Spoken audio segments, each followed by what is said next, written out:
La evolución de trasplante, más o menos, es una gráfica en España, ha ido siempre en crecimiento, el número de trasplantes tanto autólogos como alogénicos que se van realizando.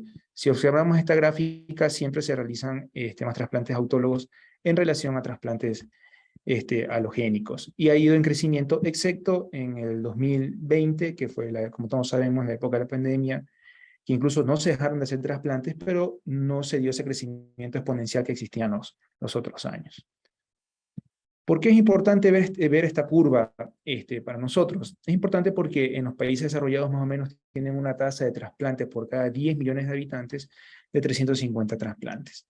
Si nosotros más o menos extrapolamos a la población actual de Ecuador, deberíamos estar haciendo, en relación a primer mundo, unos 700 trasplantes al año. Antes de que se abra la unidad de trasplante de Sotaquito, se realizaban solamente en la unidad de trasplante de Guayaquil aproximadamente de 35 a 50 trasplantes al año. Entonces, para que veamos la brecha que tenemos que cerrar los diferentes hospitales con respecto a los trasplantes que debemos realizar. Si nos comparamos con respecto a la región, sea Colombia o sea Perú, más o menos ellos realizan 150 o 200 trasplantes por cada 10 millones de habitantes. Deberíamos estar realizando, con respecto a la región, 350 a 400. Es decir, incluso comparados con la región, tenemos una brecha bastante amplia que cerrar, y eso es nuestra responsabilidad como centros y como hematólogos que tenemos que cerrar. Bien, ¿cuáles son los resultados en ciertas patologías con respecto a trasplante en lo halogénico a lo largo de las últimas 2 décadas con respecto a una patología importante como es la leucemia? Hemos visto que se ha logrado, con las mejorías en las técnicas de trasplante, que exista una mayor supervivencia libre de leucemia y también que exista una menor supervivencia relacionada al trasplante. Dentro del trasplante tenemos la fuente en donde nosotros podemos obtener estas células madre o estas stem cells, que bien habló Andrea en la charla anterior. Estas las podemos obtener nosotros de la sangre de cordón umbilical, las podemos obtener de la sangre periférica, que ya vamos a ver en una parte de esta charla cómo las obtenemos, o puede ser obtenida directamente de la médula ósea de la aspiración de la cresta ilíaca. ¿Y cuáles son los tipos de trasplante? Ya vimos que los trasplantes pueden ser autólogos, cuando uno mismo está dando sus progenitores hematopoyéticos, o puede ser alogénico cuando un hermano o una persona no relacionada que esté en sus datos en un banco de donantes dona la médula a una persona en particular. Y dentro del alogénico nosotros podemos tener trasplante que pueda ser idéntico, quiere decir que esa persona, si es emparentado, comparte 2 haplotipos idénticos con el paciente. Puede ser paciente que sea no idéntico o haploidéntico. Es decir, cuando el paciente haploidéntico ese trasplante sí se realiza cuando simplemente tiene la mitad de compatibilidad con quien dona con el receptor. Dentro de las indicaciones de trasplante de progenitores hematopoyéticos son múltiples. Vemos que el trasplante halogénico, las mayores indicaciones son la leucemia mieloide aguda, la leucemia linfoblástica y el síndrome mielodisplásico. Siendo en menor proporción los linfomas no Hodgkin, los linfomas de Hodgkin, ciertas neoplasias no malignas, y luego sus indicaciones van cayendo. También los trasplantes que se realizan a nivel autólogo, que es lo que nosotros estamos realizando, vemos que la mayor cantidad, 55 a 60%, son mielomas múltiples.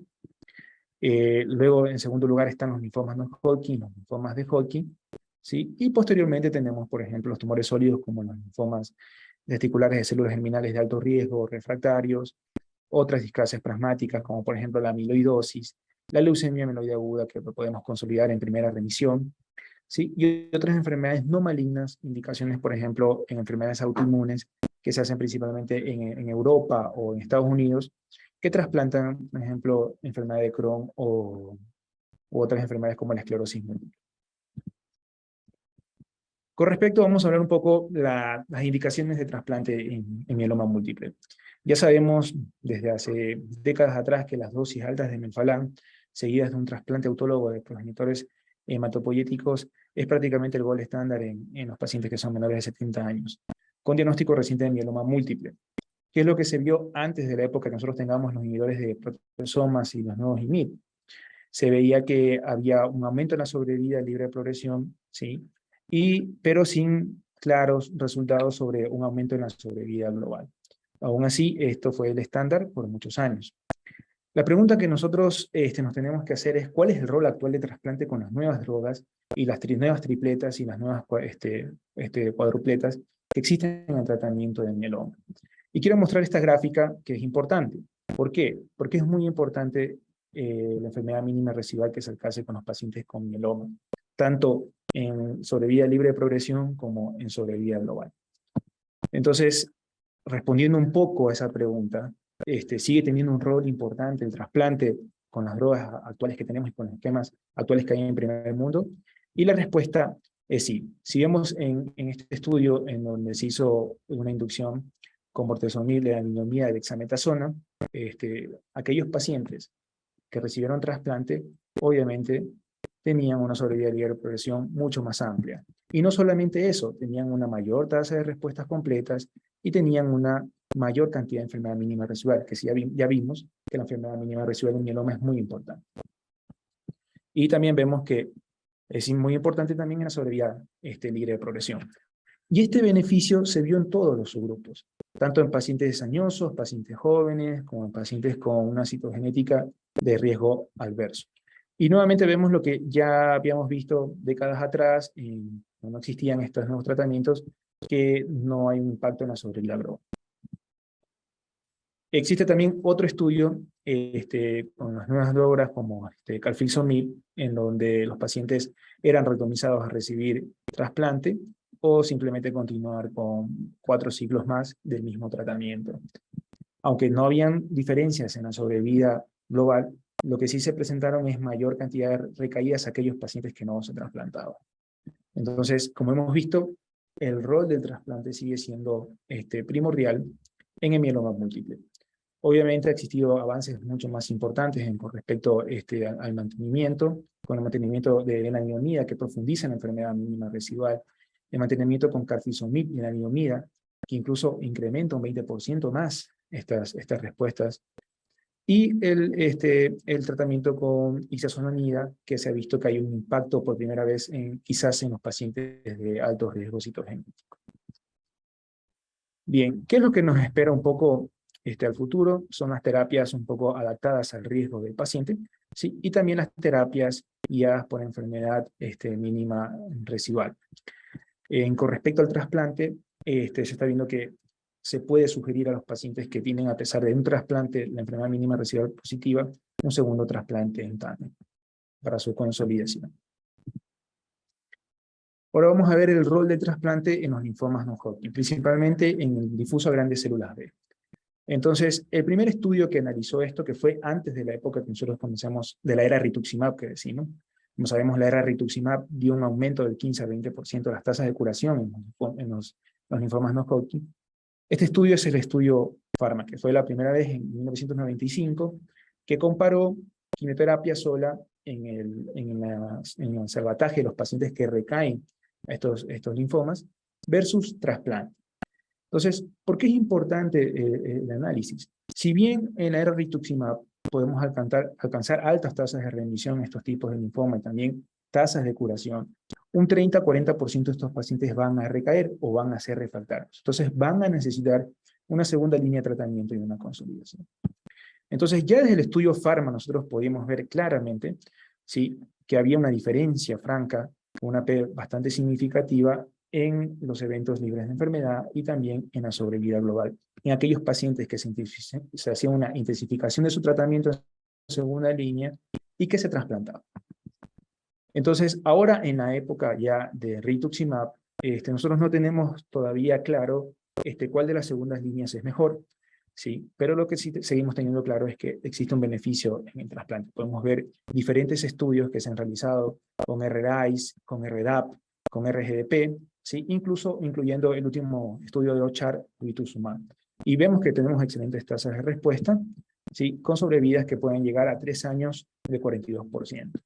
Aquí lo que yo quiero resaltar es el estudio CORAL, en la era ya de rituximab. El estudio CORAL trató de comparar los dos mejores esquemas, que era RICE versus RDAP, y demostrar cuál era mejor.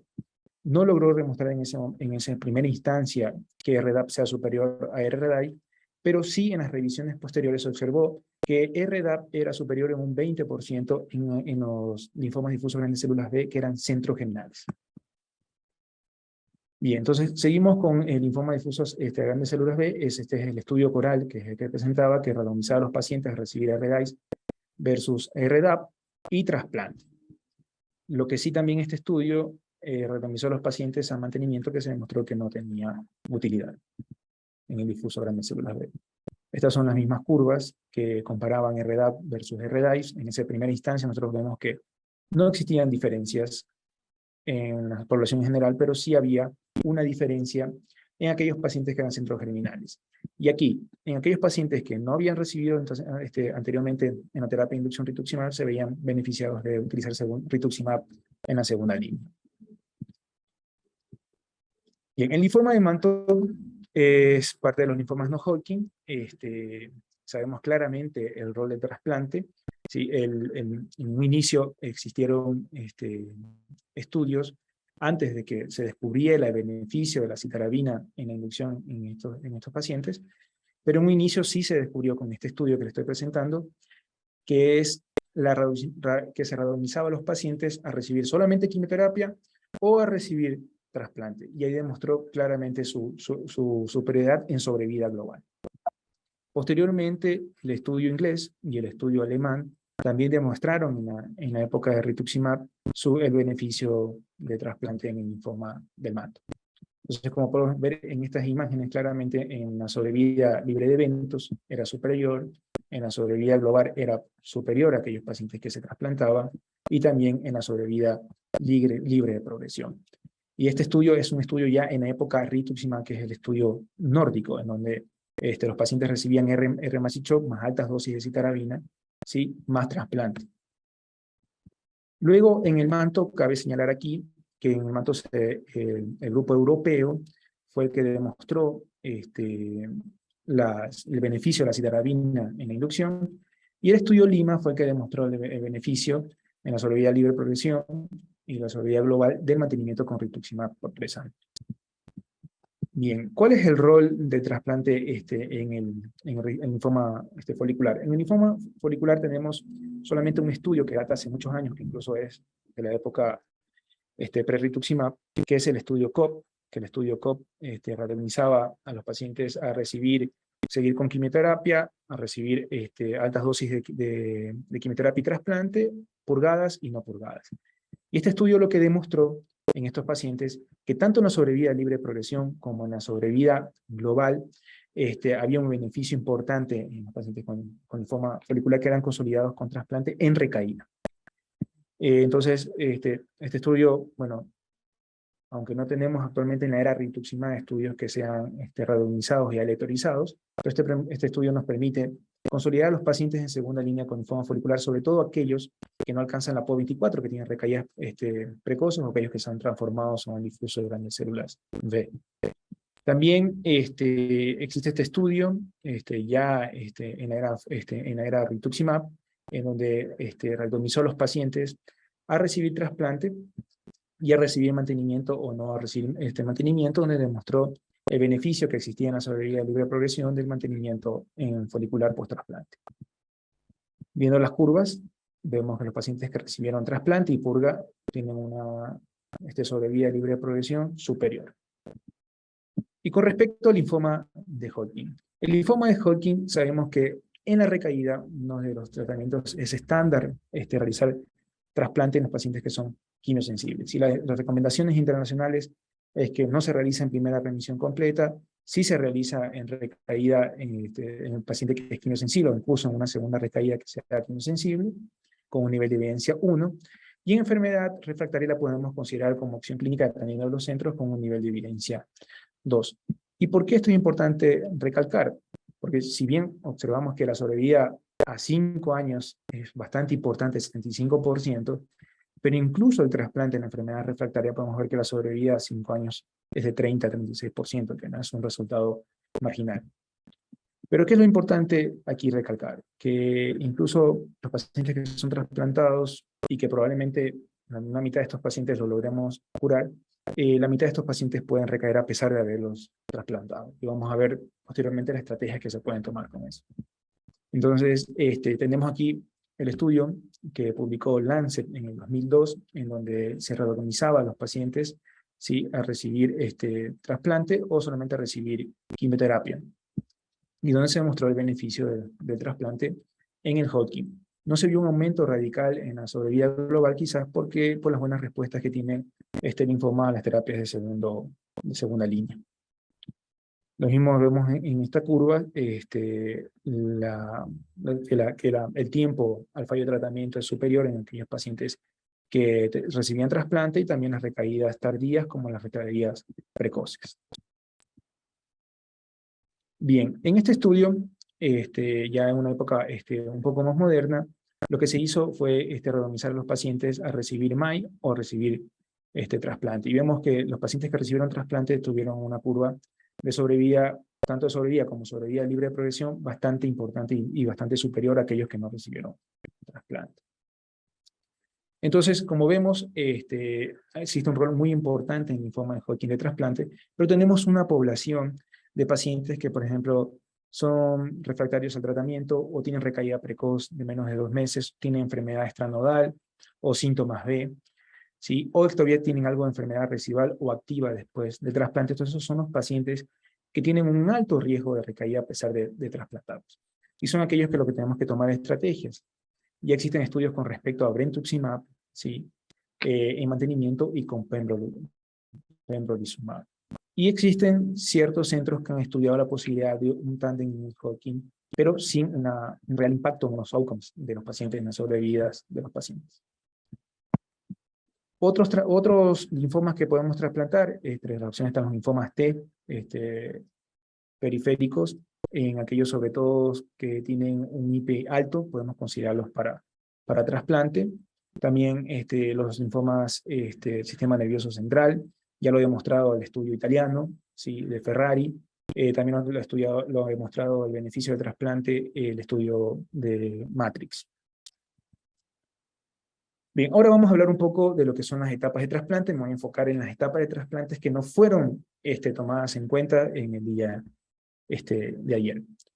Básicamente las etapas de trasplante se pueden dividir en una etapa de una entrevista pre-trasplante, donde el médico o el trasplantólogo por lo general recibe al paciente, revisa si tiene las indicaciones por patología y por características de realizarse el trasplante, y realiza el chequeo correspondiente con la solicitud de exámenes de estatus de la enfermedad y las probables contraindicaciones relativas que pueda tener al trasplante. Luego, posterior a esto que el paciente es aprobado en nuestra unidad, pasamos a la etapa, que es la primera, que es la etapa de movilización de células madre.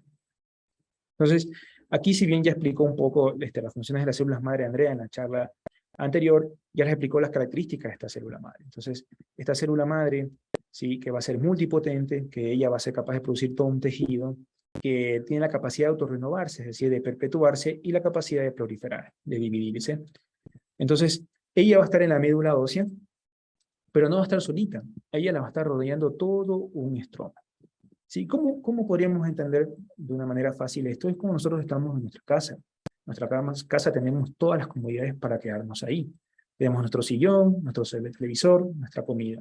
Así debemos imaginar a la célula madre. Entonces la célula madre se encuentra en un estroma de células que la rodean, ¿sí? Y ella aquí es su hogar, su casa. Y está en este lugar por medio de diferentes ligandos o ejes, ¿sí? Que le hacen que ella se quede en ese lugar. Si bien a ella le gusta irse a la sangre periférica, ¿sí? Pero estos ligandos hacen que se quede ahí para que perpetúe la hematopoiesis. Entonces, ¿cuál es el efecto de la movilización?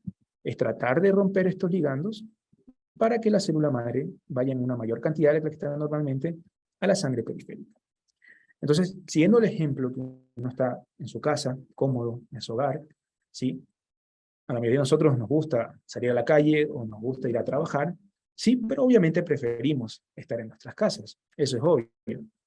Pero hay ciertas cosas que nos hacen ir a nuestros trabajos, ¿verdad? Bueno, en mi caso son las deudas, la cuota del carro, las tarjetas, entonces me hacen ir a trabajar, me obligan a trabajar. Entonces nosotros tenemos que buscar las deudas, la tarjeta, las cuotas que tenga esta Stencel que la obligan a salir a la sangre periférica. Entonces, ahí vienen los factores que nosotros utilizamos para lograr esa movilización. Entonces, aquí tenemos las diferentes estrategias que utilizamos en nuestro centro. Podemos utilizar, en caso de mielomas, factores estimulantes de colonias granulocíticas solas o quimioterapia. Pero, ¿qué hace estos factores o esta quimioterapia? Ya habíamos visto los ejes que hacen que se quede unido a esta estroma la célula madre, y esto hace que se estimulen citoquinas que creen una inflamación y provocan que haya esta ruptura de estos ligandos, y la célula madre, que le gusta ir a la sangre periférica, vaya a la sangre periférica. Y nosotros, una vez que aquí haya cantidad suficiente de progenitores, los podamos recolectar por medio de una máquina de aféresis. ¿Cuáles son los principales ejes que existen entre las células madre y los estromas? Bueno, tenemos el BCAM1, el CRX4, el CDF1, el CKIP, el STENFA. Y esto son citoquinas o proteasas que son liberadas por los neutrófilos. Existen otros fármacos que pueden lograr esta liberación con mucho más facilidad, por ejemplo, de las células madres y, por ejemplo, el Perisafor, que es un fármaco, creo que lo preguntaron en la charla anterior, que actúa a nivel del eje CXL2 y el CXR4, ¿sí? En donde está ligada a la célula madre, este Perisafor lo rompe y logra la liberación de las células madre.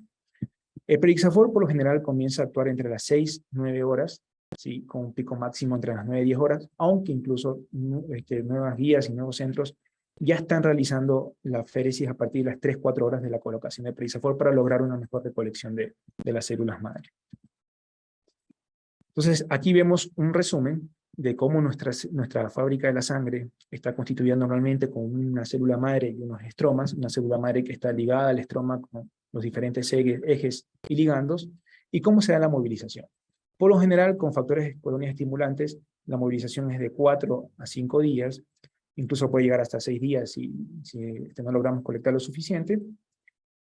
Con Predixafor vemos que ya comienza a actuar a las 6-4 horas, aunque los centros están realizando ya la aféresis a las 4 horas.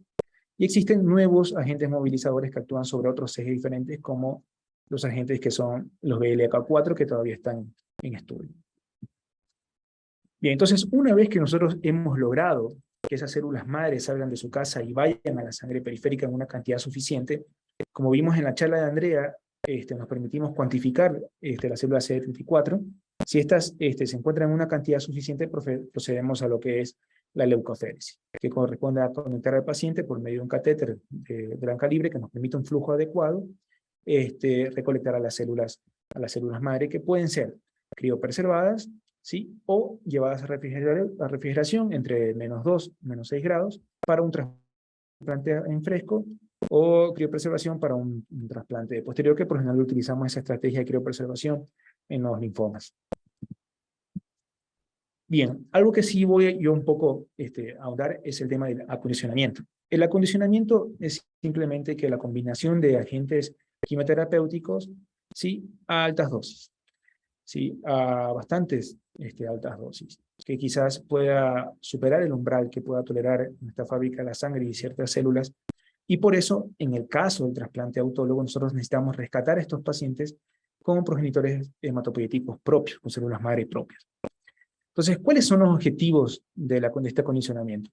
Es tratar de eliminar la totalidad o la mayor cantidad posible de la enfermedad residual que pueda estar oculta en el paciente, que este es el único objetivo del trasplante autólogo, que es lo que vamos a ver, y generar una inmunosupresión en el caso de trasplante alogénico que sea suficiente para permitir que las células que se están donando no sean eliminadas por el sistema inmune del paciente y se pueda dar el injerto. Cosa que eso no pasa en el autólogo, ¿no? Entonces, en el linfoma, ¿cuáles son los esquemas de acondicionamiento que más se han utilizado? Sin duda, en primer lugar, la mayoría de los centros es el BIM, y otros centros prefieren el CD. Los resultados varían según el tipo histológico de la enfermedad de base con respecto a sobrevida libre de progresión y sobrevida global, ya lo vimos, ya lo analizamos un poco. Y también lo que se ha demostrado en los diferentes estudios es que no hay una clara superioridad en los diferentes acondicionamientos con respecto a recaída, sobrevida libre de progresión o sobrevida global. Pero también lo que se ha demostrado es que agregar, por ejemplo, bendamustina, tiotepa, en este caso agregar rituximab, no ha demostrado que sea superior a utilizar simplemente VIM. Por eso esto es el esquema de acondicionamiento que utilizamos en trasplante en nuestro centro. Con respecto a este mieloma múltiple, creo que desde hace muchos años el estándar es el Melphalan 200 miligramos metro cuadrado. Bueno, algunos centros españoles utilizan dosis total de 200 miligramos metro cuadrado, pero en 2 días. Día 1, 100 miligramos metro cuadrado, día 2, 100 miligramos metro cuadrado. ¿Y te basé qué estudios? Bueno, se comparó, el primer estudio que comparó fue que hace décadas atrás se utilizaba radiación corporal total, a bajas dosis, más Melphalan a 140 miligramos y 200 miligramos metro cuadrado demostró ser superior en todos los aspectos. 140 miligramos solo es inferior a 200 miligramos, y dosis mayores que se han tratado de probar, como 280 miligramos metro cuadrado, dividido en día 1, 140 y día 2, 140, no ha demostrado ser superior a Melphalan 200 y ha demostrado ser más tóxico. ¿Qué otras estrategias se han tratado de mejorar estos acondicionamientos con respecto a mieloma múltiple? Es agregar, por ejemplo, busulfán a Melphalan, 140 miligramos. En un inicio, el primer estudio que trató de esto fue con busulfán por vía oral, y se tuvo que cerrar la rama que recibía busulfán por las toxicidades que tenían los pacientes. Pero ahora, con las nuevas dosis por vía intravenosa, sí se logró un aumento importante, que ya vamos a ver en un estudio, ¿sí?, en las sobrevidas, pero con una mayor toxicidad. Fue un estudio que es multicéntrico, con pocos pacientes, entonces no podemos tomar conclusiones precipitadas. Sigue siendo el estándar Melphalan 200 miligramos, se necesitan más estudios para determinar esto. Otras combinaciones, por ejemplo, con bortezomib más Melphalan, una droga inhibidora del proteasoma que ha demostrado ser bastante efectivo en la enfermedad. Si bien se ha demostrado que puede lograr mayor cantidad de remisiones completas post-trasplante y un mejor manejo de la enfermedad, no ha habido una mejoría en las sobrevidas. Entonces, por lo cual se desestima también. Bien, el condicionamiento con busulfán más Melphalan, que es lo que les había dicho, es un solo centro, pero es randomizado, fase 3, donde claramente demostró beneficios en la sobrevida libre de progresión y demostró también beneficios en la sobrevida global, a la espera de un estudio que sea aleatorizado, multicéntrico, doble ciego, que sea un poco más amplio para tomar mejores conclusiones con respecto a esto. Bien, con respecto a la infusión, bueno, ya fue explicado un poco lo que fue el descongelamiento, la criopreservación. La infusión, nosotros por lo general al paciente es que en descongelamiento es descongelado en un baño María que está entre 39 a 41 grados. Por lo general se procede a infundir. El tiempo de infusión más o menos por bolsa, que volumen que puede tener entre 50 a 80 ml, ronda entre los 10 a 15 minutos. Disminuimos, obviamente, si aparecen toxicidades a velocidad de infusión, nunca lo paramos. Bien, y algo que es importante hablar es, si bien ya hablamos que la célula madre, cómo logramos sacarla de su estroma, de su nicho, entonces tenemos que hablar lo que pasa después del trasplante. Entonces, después del trasplante va a pasar un periodo entre 10 a 14 días aproximadamente, en donde esta célula madre, ¿sí?, que fue infundida nuevamente, de nuevo tiene que regresar a su hogar, que es la médula ósea, con su estroma. Entonces, ¿cómo se da esto? Bueno, esto se da gracias a los diferentes gradientes de los ligandos que existen en esta célula madre, y los diferentes gradientes que van a existir de las citoquinas, ¿sí?, permitiendo que exista lo que se llama homing, es decir, que de la sangre periférica esta célula madre de nuevo migra a la médula ósea y restaura la hematopoiesis. Y aquí restaura la hematopoiesis, ¿por qué? Porque va a encontrar su estroma, donde va a haber células mesenquimales, células endoteliales, fibroblastos, osteoblastos, que le van a permitir ese microambiente necesario para poderse desarrollar. Y ustedes van a tener una pregunta importante, pero si se dio quimioterapia a altas dosis, ¿este estroma no se daña y no podría perjudicar este daño a que se perpetúe la hematopoiesis en este tipo de pacientes? Por suerte, la biología es sabia. Y las células estromales, y las células mesenquimales, y las células de este microambiente medular, este nicho medular, son más resistentes que las stem cells, que las células madre, a la quimioterapia y la radioterapia a altas dosis. Son bastante más resistentes. Por lo cual, un periodo prudencial, este microambiente, después que pase ese proceso inflamatorio, se va a encontrar apto para recibir a esa célula madre. Entonces, una vez que pase este periodo de 10 a 14 días y se da el engraftment, el paciente recupera sus líneas celulares y por lo general es dado de alta. Bien, y por último, bueno, se da el alta del paciente, que yo quería mostrar fotos, estoy muy orgulloso de nuestra unidad. Siempre realizamos un nuevo cumpleaños a cada paciente que se vaya alta con todo el servicio. Y aprovecho, bueno, el momento para agradecer a todos los que forman parte del equipo, médicos residentes, médicos tratantes, enfermería, a nuestra jefa de enfermería, la licenciada Mónica Álvarez. Y con respecto a eso es todo a la charla de hoy. Muchas gracias, doctor Mosquera, por su charla, realmente bastante didáctica, ilustrativa, científica. Nos ha dejado claro los parámetros de cómo el concepto teórico del trasplante y cómo nosotros vamos adaptando a nuestra realidad. Y en ese sentido quisiera preguntar a la audiencia si es que existen preguntas o si es que hay dudas que tengan, por favor nos hagan llegar al chat para poder ser leídas o levanten la mano para poderles dar el paso a la palabra.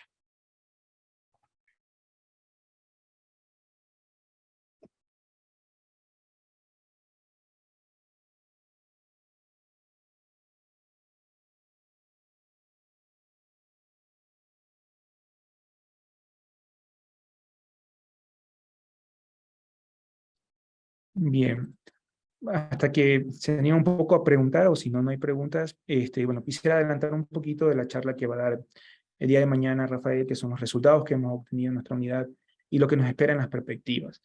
Si bien hablamos de las indicaciones y de la actualidad del trasplante, tenemos que decir cuál es el futuro que nos espera. Entonces, el futuro que nos espera, por ejemplo, son las terapias CAR-T-cells, que ya dos estudios, el estudio SUMA-7 y el estudio TRANSFORM, tanto con Axicel y Lisocel, demostraron ser francamente superiores, duplicando las sobrevidas con CAR-T-cells en segunda o tercera línea con respecto al trasplante.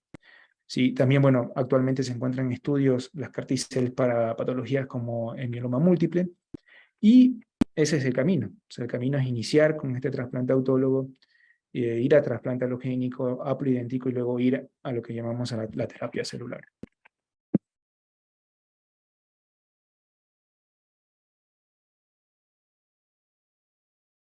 Bueno, sin duda, Sol Caquito está dando pasos agigantados. Hace un par de años, un paciente con linfoma, recaída, tenía muy mal pronóstico, teníamos problemas para manejarlo y hoy día el trasplante es una luz que para quienes manejamos pacientes con linfoma, que también se lo hace en el área de radioterapia, es muy alentadora poderle dar esta opción al paciente. En ese sentido, gracias, doctor Mosquera. A toda nuestra audiencia, dado que no ha habido preguntas, les esperamos el día de mañana a las 5 de la tarde con el tercer webinar de esta serie de webinars que hemos hecho por poner a la luz los trasplantes que llevamos en nuestra institución. Y les agradecemos mucho por su presencia. Nos vemos el día de mañana. Una vez más, gracias, doctor Mosquera, y hasta luego a todos. Gracias a todos.